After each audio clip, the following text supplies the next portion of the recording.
Hola, ¿cómo están? Bienvenidos a este podcast. Hoy vamos a hablar de la práctica docente y su impacto en la comunidad. Somos Paola, Ricardo, Ángel y yo Jimena. Para empezar, quiero dejar claro algo importante. Mucha gente confunde la práctica pedagógica con la práctica docente, pero no es lo mismo.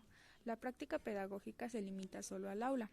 En cambio, la práctica docente es más amplia, incluye la gestión, la relación con la comunidad, el trabajo con otros maestros y la formación continua. Dicho de otro modo, el docente no solo enseña, sino que también organiza, decide y se relaciona. Todo eso es su práctica. Concepto de práctica docente.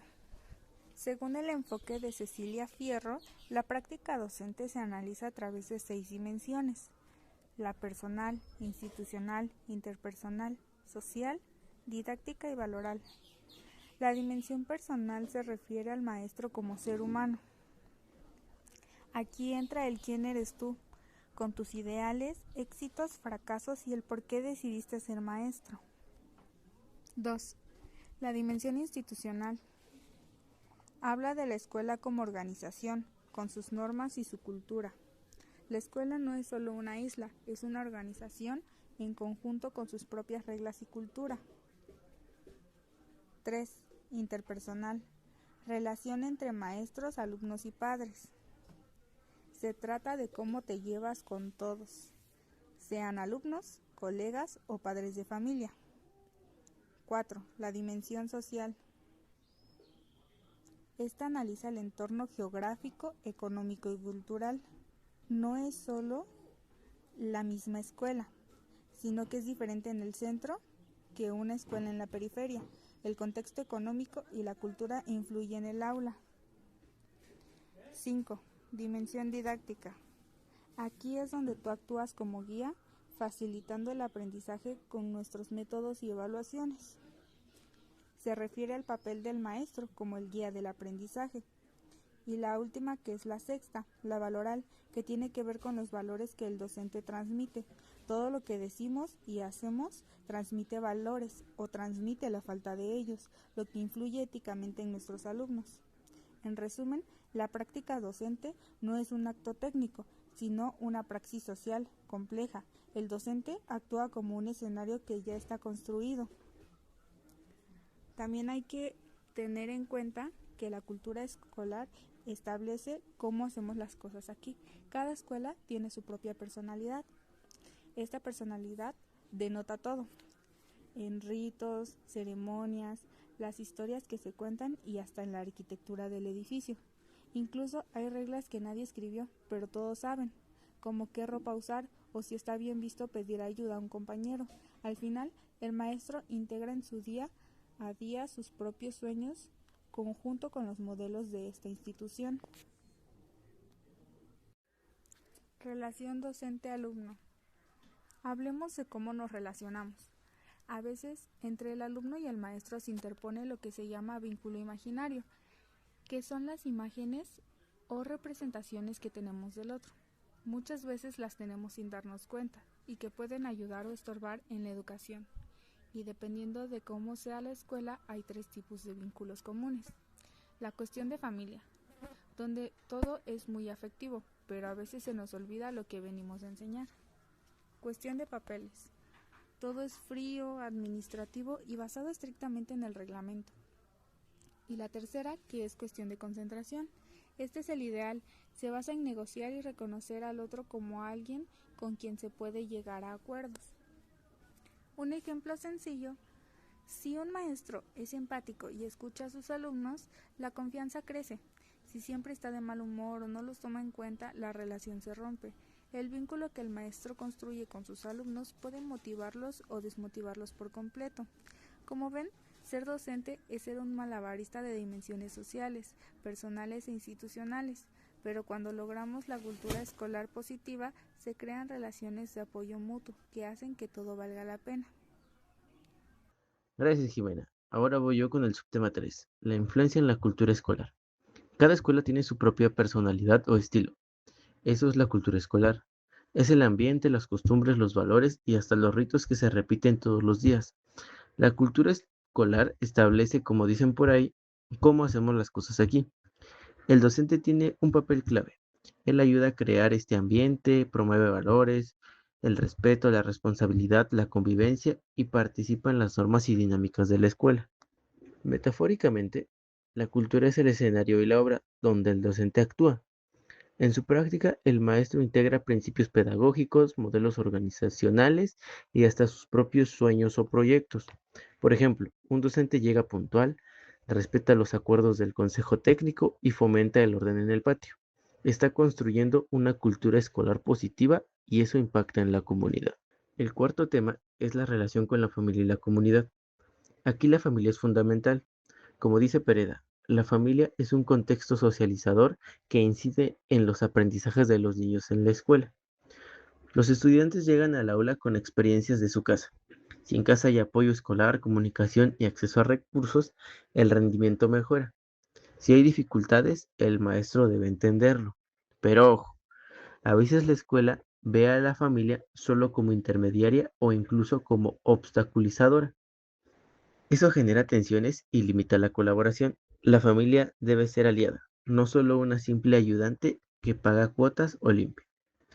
Además, la comunidad también es un agente educativo. Como explican Jiménez y Kreisel, la participación comunitaria rebasa formas instrumentales de entender el conocimiento. No se trata solo de apoyo económico o mano de obra. La comunidad aporta saberes propios, tradiciones y forma de organización que pueden integrarse a la enseñanza. Por ejemplo, invitar a un abuelo a contar historias, recuperar juegos tradicionales del barrio o hacer un diagnóstico comunitario. Así la escuela se conecta con su entorno y se genera una educación más contextualizada y significativa. Muy bien, ahora voy con mi parte. Soy Paola y les voy a hablar de los subtemas 5 y 6. Primero, el impacto en la organización escolar. La organización escolar no es solo un conjunto de reglas y horarios, es una construcción social que afecta directamente cómo enseñamos y cómo aprenden los alumnos. Cada escuela tiene su propia cultura. Frigerio, Poggi y Tiramonti explican que hay tres tipos de culturas escolares. La primera, cuestión de familia. Todo es muy afectivo y casero, pero a veces se pierde el foco pedagógico. La segunda, cuestión de papeles o expedientes. Domina la burocracia, todo es escrito, pero la escuela se aísla de la comunidad. El tercero, cuestión de concentración. Se negocia, se acuerda, se trabaja en equipo y la enseñanza es lo más importante. Además, en toda escuela hay relaciones de poder. El poder no es malo en sí mismo. Puede venir de saber mucho de un tema, de manejar la información o de tener contacto con la comunidad. También hay conflictos y eso es normal. Lo importante es saber elaborarlos y resolverlos, porque así la escuela mejora. Otro punto clave es la participación de las familias. Muchas veces se limitan a pagar cuotas, limpiar o vigilar. Eso es una participación extraeducativa. Como critican Jiménez y Kreisel, solo sirve para cubrir necesidades que el Estado no atiende. En cambio, hay experiencias más auténticas. Por ejemplo, en las escuelas comunitarias de Oaxaca crearon un consejo representativo que se elige en asamblea y participa en las decisiones escolares. Eso sí es participación que transforma.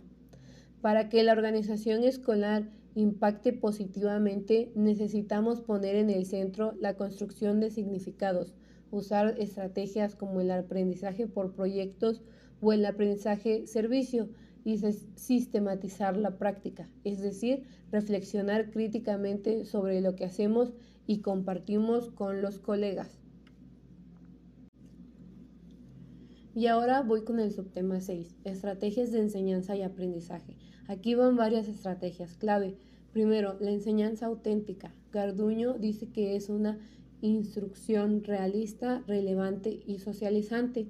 Consiste en plantear situaciones auténticas, es decir, problemas que vienen del mundo real o de simulaciones muy cercanas a la profesión. Se puede usar el aprendizaje in situ, que significa en el lugar real, simulaciones y análisis de casos en equipo. Segundo, la neuroeducación. Torres Aguilar propone una educación física amigable con el cerebro. Explica que las neuronas espejo nos permiten aprender solo con observar a otro. También recomienda crear un clima emocional seguro, usar el error como punto de partida para mejorar, fomentar la motivación intrínseca y trabajar la toma de decisiones en cada actividad. Tercero, el aprendizaje por proyectos.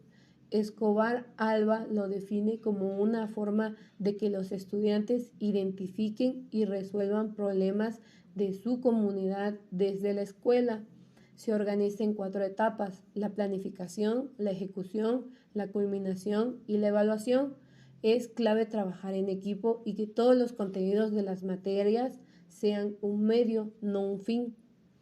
4. El aula invertida. Fuentes Solís lo explica así: los alumnos ven el contenido en casa, con videos o lecturas, y en la escuela hacen actividades prácticas, debates y resuelven dudas. Esto da más tiempo para aprender haciendo. Es ideal para educación física porque se puede aprovechar el patio o el gimnasio. Quinto, el aprendizaje de servicio o APS. Ruiz Omeñaca retoma a Puig y Palos para decir que el APS combina procesos de aprendizaje y de servicio a la comunidad. Los alumnos aprenden y al mismo tiempo ayudan a otros. En educación física se pueden hacer proyectos como organizar actividades físicas para personas mayores, incluir a niños con discapacidad en el deporte, recuperar juegos tradicionales o promover la igualdad de género en el deporte. Y ojo, todas estas estrategias requieren reflexión constante y una evaluación auténtica, que mire el proceso, no solo el producto final. Garduño advierte que muchas veces usamos rúbricas que solo evalúan si el trabajo tiene título o número de página, y no si el alumno realmente aprendió a movilizar sus competencias. La buena evaluación debe ser formativa, valorar cómo el alumno resuelve problemas reales. Hola, mi nombre es Ángel y hoy les vengo a hablar sobre el aspecto emocional en la práctica docente y el contexto en la práctica docente también. Primero que nada, hablemos del aspecto emocional en la práctica docente. El docente no solo nos enseña contenidos, también construye relaciones con sus estudiantes. En el aula conviven diferentes emociones: alegría, estrés, motivación, frustración, entre muchas otras. Por eso la forma en el que el maestro maneja sus emociones influye directamente en el ambiente de aprendizaje. Un docente que es empático, paciente y comprensivo puede generar confianza en sus alumnos. Esto hace que los estudiantes participen más, se sientan seguros, tengan mayor interés por aprender. En cambio, si el docente transmite estrés, enojo o desinterés, el ambiente puede volverse tenso y afectar el aprendizaje. Así es importante mencionar la inteligencia emocional, que permite al docente reconocer lo que siente, controlar sus reacciones y también entender a sus estudiantes. Además, los alumnos no llegan en blanco al aula. Cada uno trae consigo experiencias personales, problemas familiares o situaciones que influyen en su desempeño. Por eso el docente debe ser sensible a estas realidades y no enfocarse únicamente en lo académico. Luego, hablemos de la influencia en el contexto, la influencia del contexto en la práctica docente. La escuela no está separada de la realidad, todo lo contrario, está conectada con el entorno social, cultural y familiar de los estudiantes. Esto significa que el aprendizaje no depende solo de la aula, sino también lo que ocurre fuera de ella. Por ejemplo, el contexto económico puede afectar el acceso a materiales o incluso la alimentación de estudiantes. El contexto familiar influye en el apoyo que reciben en casa, y el contexto cultural determina los valores, costumbres y formas de entender el mundo. Por eso no todos los estudiantes aprenden de la misma manera, ni en las mismas condiciones. Aquí es donde el docente debe adaptar su enseñanza, no tratar de aplicar un mismo método para todos, sino considerar la realidad en grupo. Este enfoque se relaciona con el constructivismo, que plantea que el aprendizaje se construye a través de las experiencias del alumno. También es importante relacionar la escuela y la comunidad cuando hay participación de la familia y el entorno. El aprendizaje mejora y los estudiantes reciben más apoyo. Ahora bien, estos dos temas están completamente conectados. El contexto en el que viven los estudiantes influye en sus emociones y esas emociones a su vez afectan el aprendizaje. Por ejemplo, un estudiante que vive en un entorno difícil puede llegar desmotivado o con problemas emocionales. Si el docente no entiende su contexto, podría interpretarlo de manera incorrecta, pero si lo comprende, podría apoyarlo mejor y generar un ambiente más adecuado. Esto demuestra que enseñar no es solo dar información, sino entender a los estudiantes como personas completas. Y llegamos al último punto, la reflexión y mejora de la práctica. Aquí se trata de que el docente analice lo que hace, que identifique sus errores y también sus aciertos. No se trata de ser perfecto, sino de aprender de la experiencia, de preguntarse, ¿qué salió bien? ¿Qué puedo mejorar? Por ejemplo, después de una clase donde los alumnos no entendieron un juego, el profesor se pregunta, ¿falló mi explicación? ¿Fue el tiempo, el material? Y al día siguiente corrige. Eso es reflexionar y mejorar. Y no solo a nivel individual, también se puede compartir con otros colegas, sistematizar la práctica y construir aprendizaje colectivo. La mejora continua es clave. Un docente que no reflexiona se estanca. Así que ya saben, la práctica docente no es estática, siempre se puede crecer. En conclusión, la práctica docente va mucho más allá del contenido académico. Involucra emociones, relaciones humanas y el contexto en el que viven los estudiantes. Un buen docente no solo domina su materia, sino que también es empático, flexible y consciente de la realidad de sus alumnos. Eso es todo. Gracias.